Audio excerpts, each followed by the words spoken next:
Okay, great. So our next speaker is Dr. Mark VanGessel. He's our extension weed specialist. Mark's been here what? A long time. Long time. Not quite as long as me, but close. So Mark. Thank you, Mark.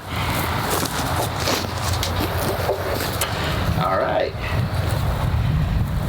So I was just going to talk about a variety of different topics today. One thing I just want to mention that it's not on the agronomic tour, some of our vegetable work. And we've got a couple of projects. You went past them back here. The sweet potatoes. Actually, the cleanest study I have is the sweet potato studies. And normally, somebody was telling me they had a friend visit the farm, and they were kind of looking around. And they kind of got back to this end, and they said, "Oh, I know what type of research is going on back here."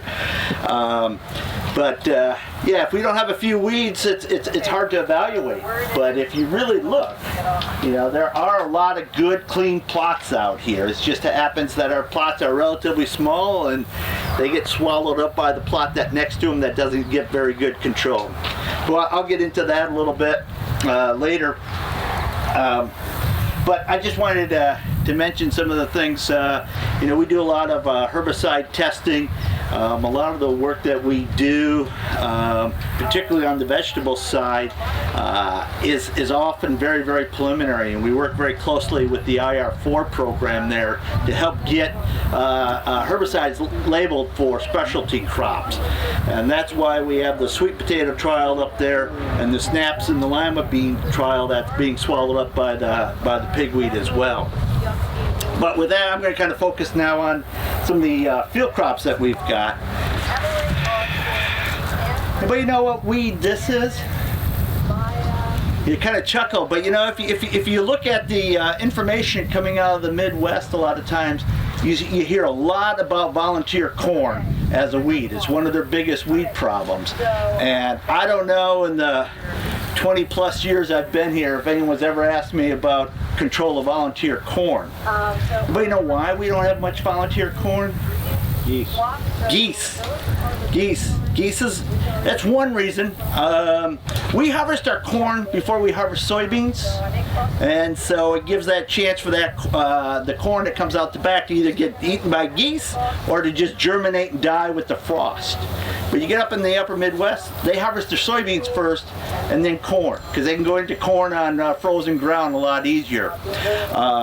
So I just kind of highlight that as, when you start looking at recommendations from other areas and so on, put them in context of does that apply to your situation here on the Delmarva, where we have kind of that transition zone between north and south, much sandier soils, a lot more irrigation than what folks have out in the Midwest.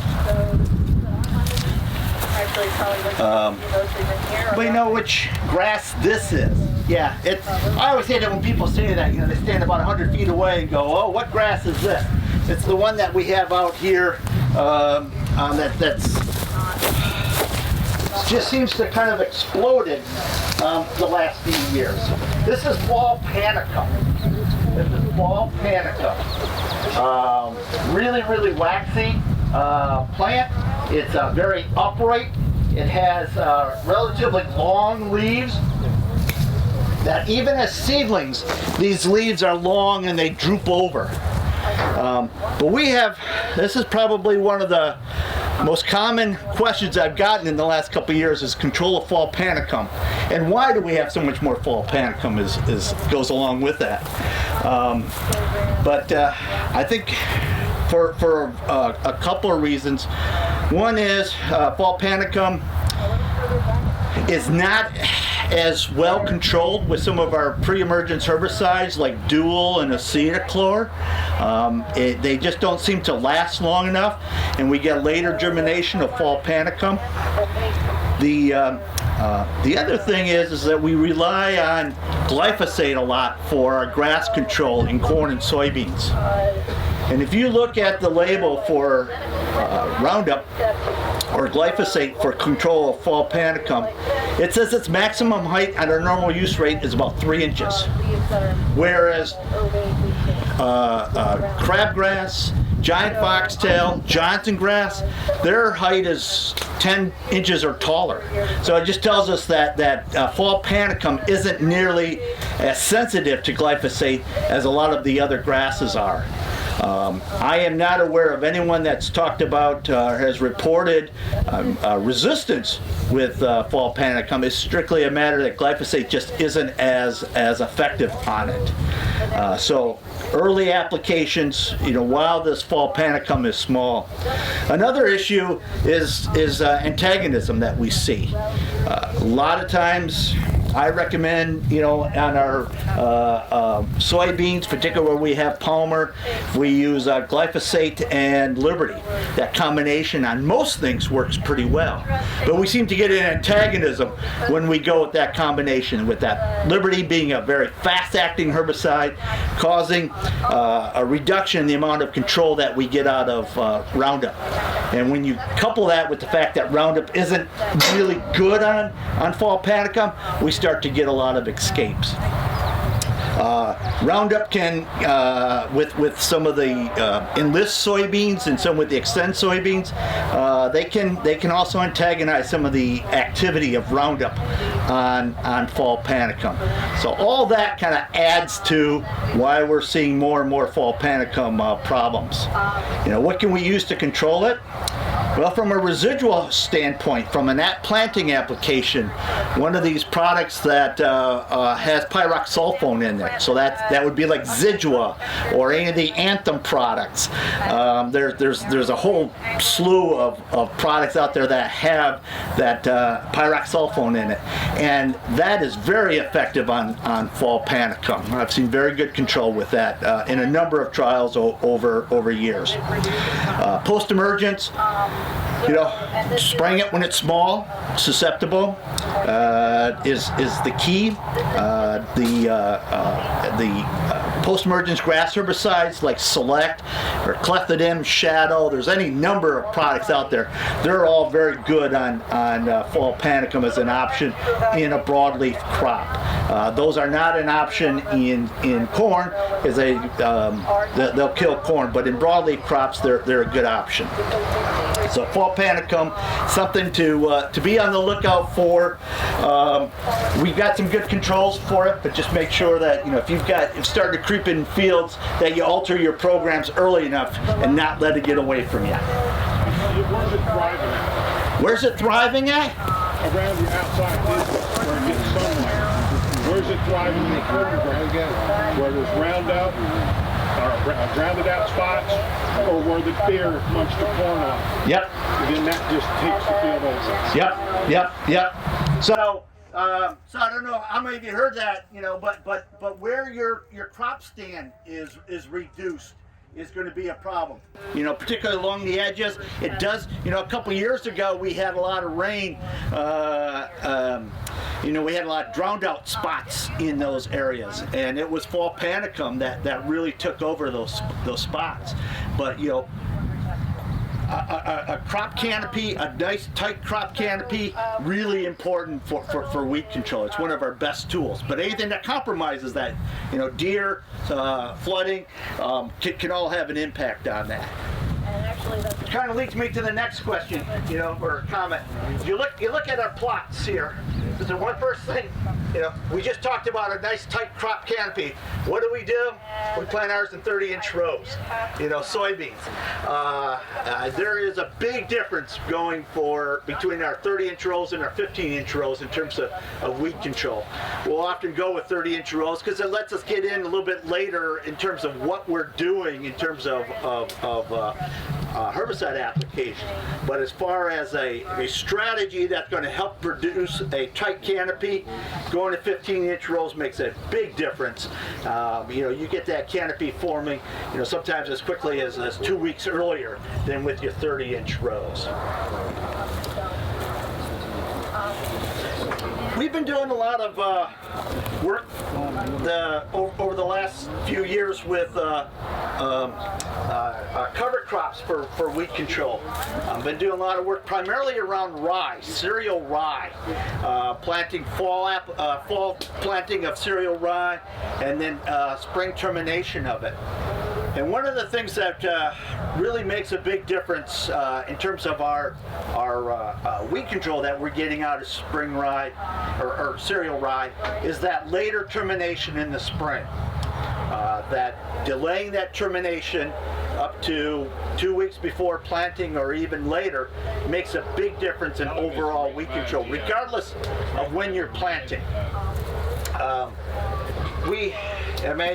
know from a nutrient management standpoint, there's a big push for earlier planting, so you get those roots down in the ground and take up that excess nitrogen, and all the soil health benefits that come with it. But so earlier planting for those benefits are really important with early planting. But on the weed control side, where we see our biggest benefit is our delayed planting, delayed termination. Regardless of when we plant, but delaying that termination as close to crop planting as possible. We've done a lot of work with cereal rye in the last couple of years before corn, and we find, of course, if we do delay that termination of cereal rye close to corn planting, that corn residue is going to tie up some of that nitrogen, and we compensate for that with some additional nitrogen in our starter. But the weed control that we're getting out of that is pretty significant. The other thing that we're finding with a lot of our cereal rye is, when we started this project of cereal rye for weed control, we were trying to fit into an organic system where we were relying almost exclusively on cereal rye for our weed suppression. And kind of our mantra back then was the more biomass, the better.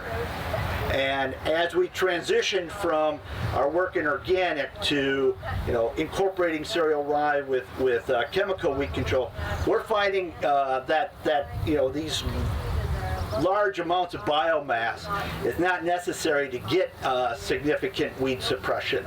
That we're seeing some with some fairly modest levels of rye. Some things down as low as 2,000 to 3,000 pounds per acre of cereal rye at termination is still giving us very good weed control. It's not, by itself. We still need chemicals with it or other tactics, but even a modest level of cereal rye is helping us appreciably with weed control. Question often comes up, well, if you have a lot of rye, how much of that is tying up your herbicide? And how much of your herbicide is getting through that? And we had a project this past year. This is our first year. We still have a lot of the data to analyze in terms of soil samples and stuff, but we're looking at that question of various levels of cereal rye and how much herbicide is getting tied. From a practical standpoint though, is if that cereal rye is heavy enough where it's tying up the herbicide, it's probably enough rye there to give you the weed suppression you want, right? The problem with rye or any of these cover crops for weed control is that wherever that cover crop opens up and exposes the soil, that's where we need the chemical. And so if that rye gets moved out of the way, or that cover crop gets moved out of the way and exposing the soil, we're going to get our herbicide better to the soil. And that's where they complement each other between the cereal rye and the chemical application. With nutrient management, with using cover crops for nitrogen, having that uniform stand is not quite as critical as it is in terms of weed control. So even a thin stand that's maybe just a foot square gives an opportunity for a number of these weeds to come in and take over. So we're really looking at where can we cut back on our chemical inputs in a cereal rye system or a cover crop system to provide weed control. But the lack of uniformity across the field really is kind of a challenging situation that we're dealing with, and it's just really hard to get that uniform cereal rye or cover crop across the entire acreage.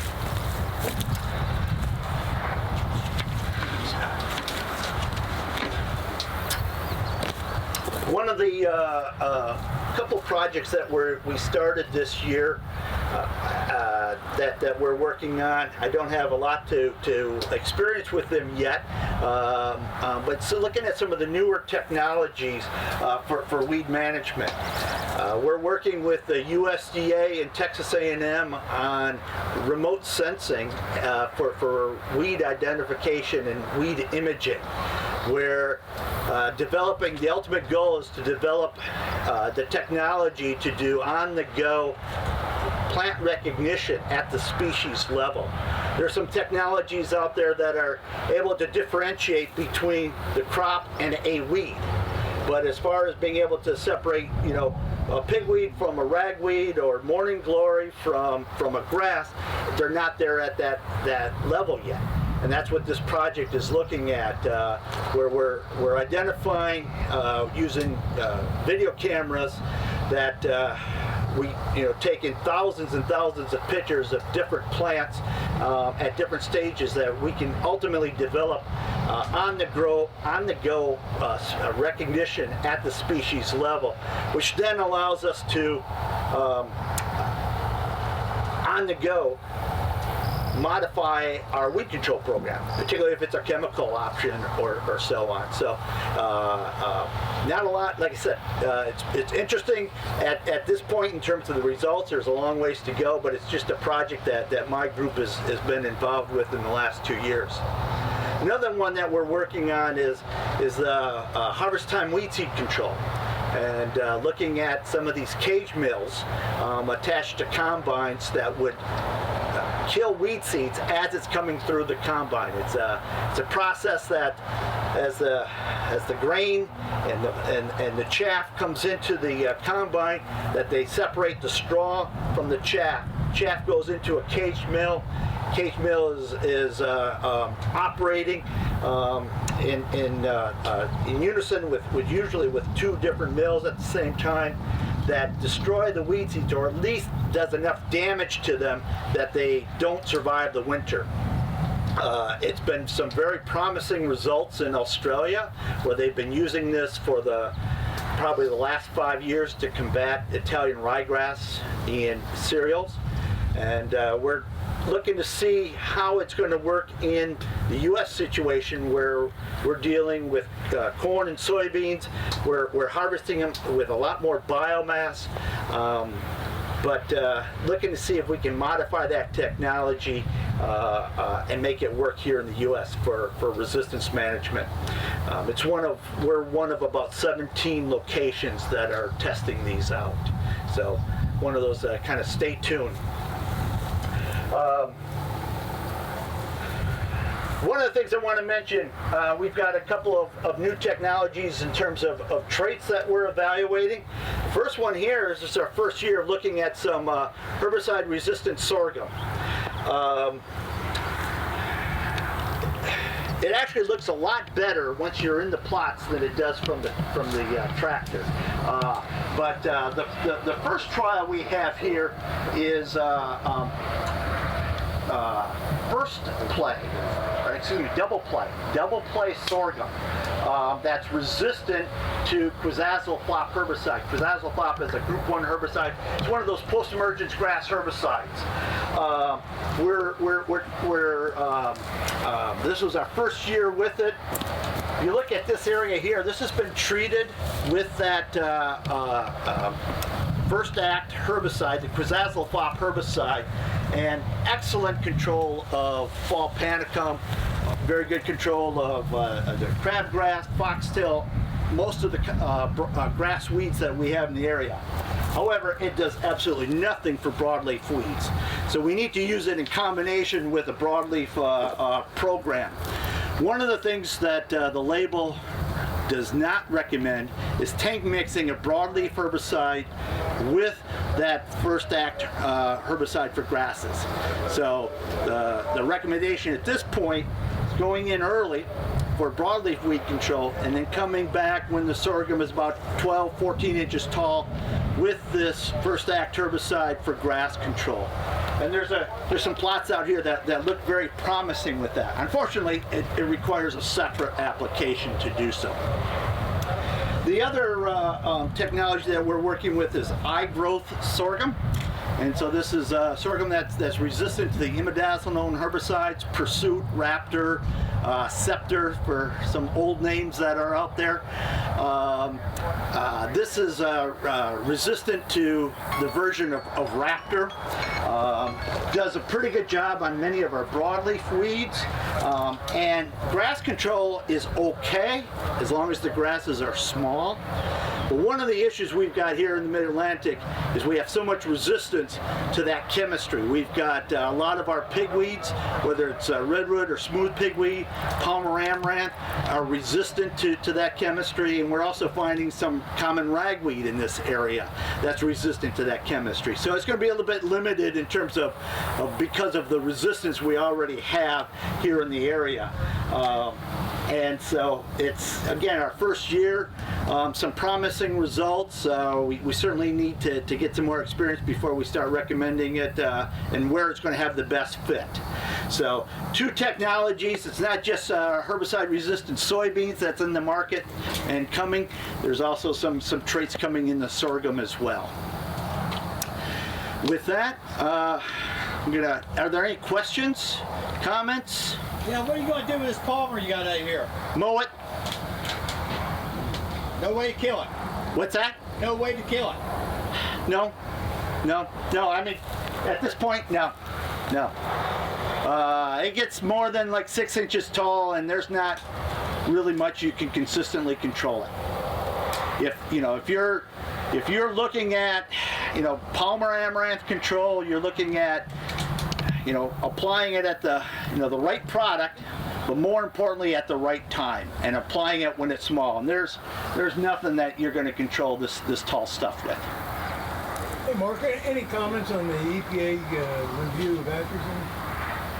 That's my long list there, and so Tom was asking about the EPA review of atrazine. I'm sure many of you have heard of it, heard about this. The EPA is in the process of re-registration of atrazine, and they're looking at reducing the allowed level of atrazine in surface waters from 15 parts per billion down to 3, or just over 3 parts per billion.